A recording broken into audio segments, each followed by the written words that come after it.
Welcome back to our series on Bach's Orgelbüchlein. Today we're looking at one of the great Easter hymns, Christ lag I Todesbanden. This is a great hymn by Luther, which is still in the hymn book, still in use, and it speaks, although it speaks of Christ in death's grip, it is a hymn of victory, of joy, to say that Christ is risen and we can live well. All the things which we usually say about these pieces holds true here too. It's in 4 parts. There's the melody at the top, unornamented except that leaps of a third are filled in. There's just one other little ornament in bar 7. Other than that, absolutely plain. The parts move in such a way that at least one part is always moving in semiquavers at any one time. It's all the usual things that we can say, and yet it sounds from that as though it would be easy to write a piece like this, given such an exact recipe and given the chorale melody. But I remember as a student, we used to have to write pastiche Orgelbüchlein preludes once a week, and even though we had all that information, nevertheless, every week they came back covered in red ink and caustic comments, and they were never particularly good. And so it just reminds us of Bach's genius that time after time, using basically the same materials, he can make this wonderful music. And similarly, all the things we say week after week about these pieces holds true here as well. So the tempo has to be just right. It has to walk that tightrope between projecting the chorale melody in such a way that you can hear it and follow it, and that the chorale melody doesn't drag, and yet not rushing the semiquavers, so that the piece itself maintains this stately movement. And the articulation, which has to be clear and well defined, even down to the little mini breaths where there's been a long note held over to a semiquaver following. The pedals being clearly defined and well pedalled. All these things, the ornaments as well, there is only one ornament, but there's the possibility of adding more where we need to. All these things are the same things that we talk about every time, and I'm not going to elaborate on them.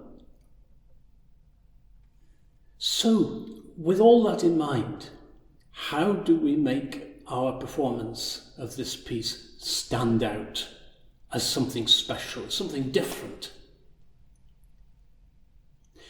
It's very tempting to set a quite zany tempo or a really remarkable registration, to do something which says, look, this is going to be different from everybody else's performance. And yet we don't need to. Just as Bach didn't use anything absolutely extraordinary or remarkably different while writing the piece, so too we don't need to do anything remarkably different in performing the piece. And just as it's almost impossible to write a good pastiche with which we'll be satisfied, which sounds as good as Bach's, so too it's almost impossible to play the piece in such a way that you'll be absolutely satisfied with it. So just playing it straight is almost unattainable. It's a difficult piece to put across, as all the Orgelbüchlein preludes are. Many people have written it and commented and said, yes, this looks like relatively easy music, and yet to get it to sound just exactly right, that's a great achievement. And I'm with you all the way. It really is. So where I've played these examples rather spontaneously at the end of the talks, I'm never quite satisfied with them myself.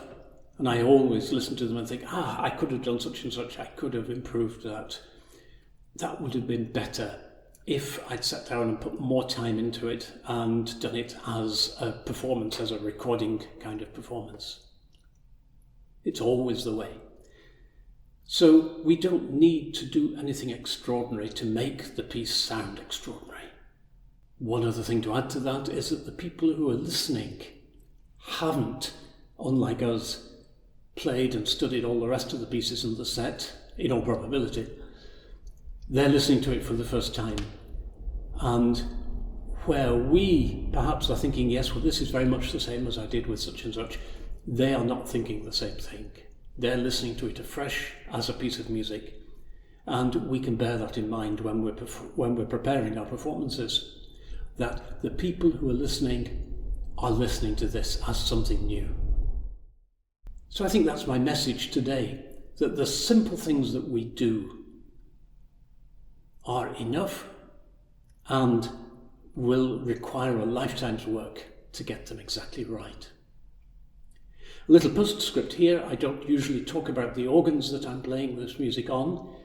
I've tried to play them on a variety of instruments, mostly around Norway, but occasionally in Germany. The only thing which the organs all have in common is that they're all mechanical action organs, usually of the kind of intonation, the kind of voicing and design that Bach would not have found completely unfamiliar had he visited them. The organ which I'm using today, Bach definitely wouldn't have found unusual because it was built in 1717 by an organ builder in Berlin. It's not an instrument with which Bach would have been familiar at all, but the design of it is absolutely. And so the sound, the feel, the appearance of this organ is very much that would have been familiar to Bach while he was writing the early Orgelbüchlein preludes. So this organ dates from the period in which the earlier preludes and Orgelbüchlein were written. So it's quite interesting both to play and to look at how the instrument affects the performance. We've talked a little bit about the pedals, the fact that it's possible to use toes and heels, and you can see here from the pedal board that the sharps and flats, so to speak, are quite short, but the main notes of the pedals are roughly the same as we're used to from our time. So there is no problem about how we're going to pedal.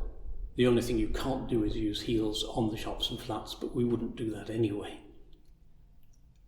And similarly, the keyboard, you can see here, is entirely possible to use in a normal way. But when you're playing, you can feel on this instrument, as with the 18th century Thüringen organs that Bach was used to, you can feel very much better how the articulation is affecting the sound. There is quite a different response to it than from a modern instrument. That's probably enough said about the instrument, because this series is not really intended for organ enthusiasts in terms of the instruments themselves. We're using the instruments to play the music. But it is always, and I've found this over many years, a great experience and an enlightening experience to play on organs which are contemporary with the music itself.